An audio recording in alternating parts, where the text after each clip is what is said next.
저 음악을 합니다. 근데 고집이 세요. 그래갖고 뭐 아이돌이다 오디션 절대 안 보고 자기가 싱어송라이터로 언더부터 시작을 하겠다.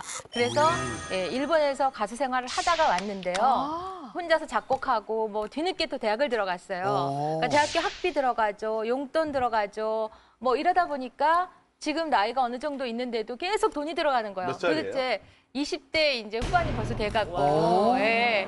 언제까지 뒷바라지를 해야 하나. 그게 뒷바라지가 계속 들어가고 결혼할 때까지도 돈벌이가 없으면 그걸 어떻게 하겠어요. 그러니까 저도 이 프리랜서라 언제 잘릴지 모르는데 계속 불안한 거예요. 이거 잘리면 어떡하나. 딸이 돈을 번 시절이 있었나요? 네? 딸이 돈을 벌어본 일본에서는 네. 기획사에 들어가면 월급을 줘요. 한 달에 한 200만 원씩. 돈을 벌기도 3년 했고. 계약을 하고 갔었거든요. 근데 이제 거기에서 크게 뜨지를 못했으니까 여기 와서 다시 또 가수 생활을 해야 되는데 나이가 있다 보니까 아이돌로는 못 들어가고 또 본인 굳이 뮤지션을 하겠다고 자기 곡을 고집하다 보니까 그러니까 결국은 어려운 음악가의 길을 걸어가야 되는데 내가 언제까지 얘를 뒷바라지를 해줘야 될까 생각해보면 굉장히 막막하거든요.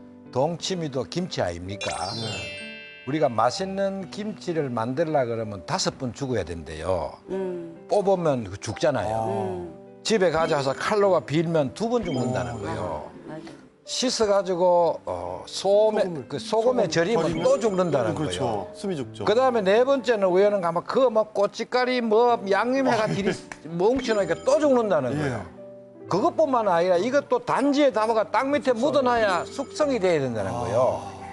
이 이야기를 꼭 인생도 꼭 같은 거니까 아들, 딸들이 고생한다고 신경 쓰지 말고 끔뻑끔뻑 고통받고 죽을 고비를 넘도록 한번 보고 있으라는 거예요. 자식을 문제를 놓고 보면 이렇게 다름을 느끼는 게요.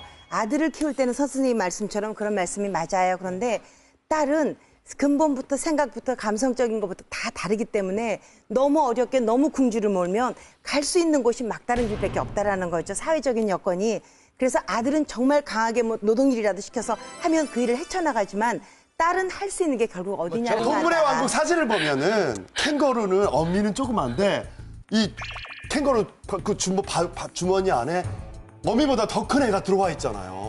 그게 뭐냐면 내가 얘를 잘못 키우고 있는 거예요. 언제까지 주머니에 넣어서 애를 키울 거냐. 30, 40대 요즘 부모들이 자식들이 다 이렇게 부모한테 의지하고 경제적으로 의지하고 말씀드렸잖아요. 결혼하는 10명 중에 8명이 내 결혼은 부모가 시켜줘야 된다고 생각을 하신대요. 지금 현대. 그래서 제가 준비를 했습니다. 자식이 생각할 때 내 부모가 나를 위한 뒷바라지를 어디까지 해줘야 적합할까? 이게 부모 입장이 아니라 반대로 자식이 생각하는 부모가 내 뒷바라지 어디까지인가 한번 보시죠. 고등학교 졸업할 때까지.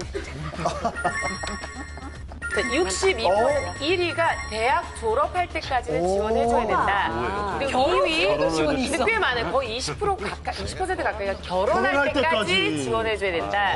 그리고 13%는 대학 첫 등록금까지 지원해주면 된다. 6% 어떻게 6%? 근데 문제는 6% 결혼 후에도 내가 애를 낳아도 계속 지원해. 그래서 요즘은 3대 캥거루족이 있어요.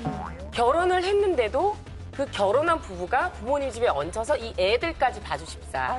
그래서 늙은 할아버지 할머니가 자식 부부와 그리고 손자 손녀까지 키우면서 사는 경우가 굉장히 많대요. 아니 요즘에 할아버지 할머니들 병원에 와가지고 팔이 예전에 그 신혼병이라고 하죠. 남편들이 팔베개. 팔베개 해주거나 아니면 애기 안으면 여기가 관절이 안 좋아. 할아버지 할머니가 여기가 안 좋아져가지고 손주 보느라고. 그럼 병원에 오는 분들이 이렇게 많대요. 네. 저도 대학 졸업할 때까지 지원하면은 그걸로 이제 끝났다 이렇게 생각하는데 부모 입장에서 마음이 약하니까 대학 졸업하고도 일자리가 없고 그러니까 그럼 어떻게 해요? 결혼할 때까지는 또 도와줘야 되나? 이게 굉장히 딜레마예요. 굶겨야 돼요. 근데 굶으면 일하게 돼 있어요. 부모님들께 제가 또 말씀드리고 싶은 게 뭐냐면 상담을 하다 보면 두 부류의 자식분들이 상담을 하러 오는데요.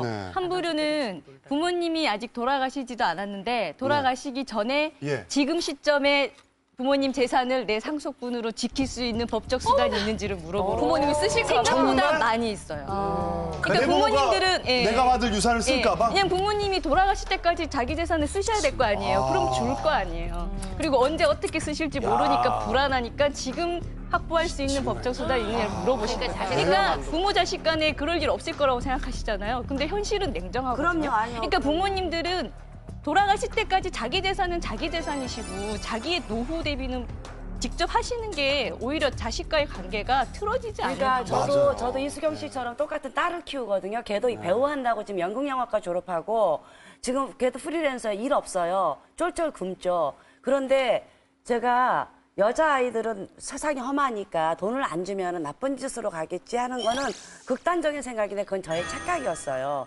정말 이 아이는 너무나 건강하고 성실하게 알바를 식당서부터 대학 내내, 4년 내내 했고 지금은 얼마 전에 저한테 오늘도 보온병이 왔어요. 선물을 계속 보내오는 게 25밖에 안 됐어요. 엄마들이 나약하게 애들을 키우는 거고 엄마들이 재능을 꺾는 거라니까요. 그냥 방목하세요. 굶기세요, 선생님 말씀처럼. 아까 고집이 세다고 그랬잖아요, 따님이. 자기가 하고 싶은 걸 하는데 자기가 산 선택에 대해서는 그에 따른 책임은 본인이 져야 된다고 생각을 하거든요. 내가 하고 싶은 걸 한다고 그랬을 때 내가 밥 굶는 거, 내가 그리고 돈이 없어서 고생을 하고 아르바이트를 하고 일을 해야 되는 거는 자기가 져야 되는 책임이나 의무라고 생각을 해요. 그 부분에 대해서는 따님한테 명확하게 좀 알려주시는 게 필요할 것 같아요.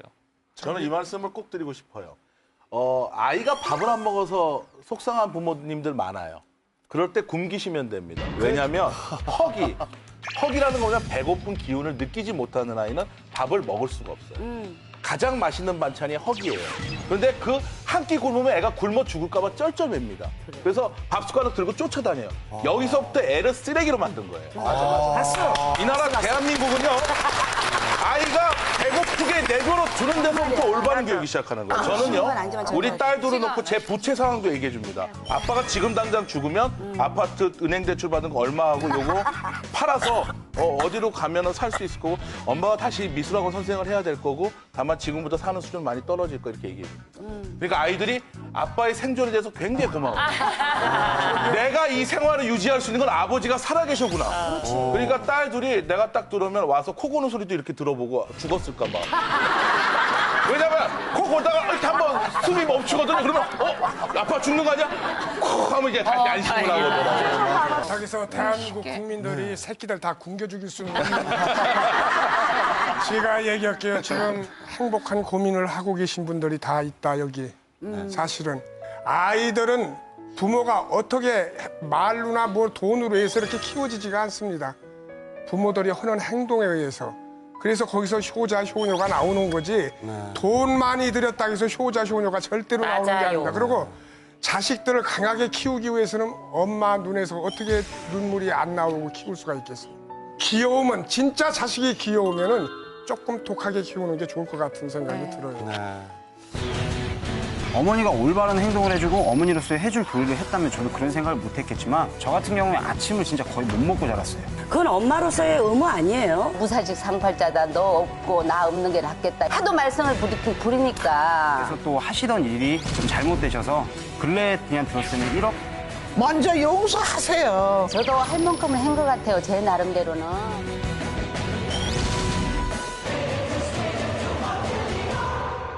자, 이제 뭐 저희가 이제 내가 키우는 부분부터 아까 이제 그 얘기도 나왔어요. 네. 손자, 손녀 키우는 할머니, 할아버지 네. 이야기, 그 이야기를 한번 들어보도록 하겠습니다. 네. 강현재 변호사의 이야기 박수로 청해드릴게요.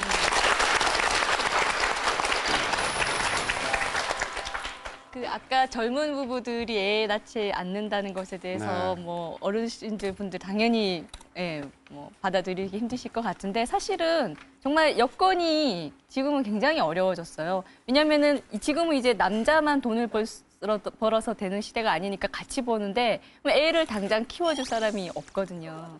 그래서 뭐 어린이집에 보내거나 그것도 이제 다 때가 있어야 되는 거고 여의치 않고 항상 사고가 생기고 그래서 아니면 제일 좋은 거는 친정 엄마나 시어머니께서 봐주시는 게 사실은 제일 좋은데 뭐 그런 게 그것 때문에 갈등도 실제로 많이 생기고요. 친정 엄마랑 딸 사이 좋았다가 애 키우기 시작하면서 다시는 안 본다는 걸로 돌아서기도 하고 시어머니하고 며느리 사이는 말할 것도 없고요.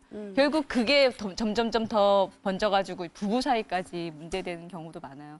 저도 이제 실제로 직장을 다니면서 이제 어린 딸을 키우고 있는데 저는 그나마 다행히 친정 엄마가 이제 먼저 봐주시겠다고 하셔가지고 지금 봐주시고 계신데 이것도 이제 사사건건 이제 문제들이 많이 생기거든요. 뭐 어머니 불만도 당연히 많으시고 저 같은 경우에도 또 엄마랑 저랑 이제 양육 스타일은 다르잖아요. 젊은 세대와 노인 세대. 그러다 보니까는 뭐 제가 못 키우니까는 뭐라고 말할 수는 없는데 실제로 이제 애한테 이제 어머님이 영향을 주시는 걸 보면 못마땅할 때도 있고 또 그런 것 때문에 저희 친정엄마가 섭섭해하시기도 하고 해요. 예를 들면 뭐 제가 집에 이제 귀가를 늦게 해서 가면은 5살인데 저보고 내가 엄마 때문에 못 살아 그러는 거예요. 그래서 가만히 보니까 이제 할머니가 평소 하시는 말을 갖다가 이제 애가 배워서 뭐 사투리도 쓰고 그런 말도 쓰고 근데 그런 거 보면은 좀 저도 이제 마음이 좀 좋지 않고.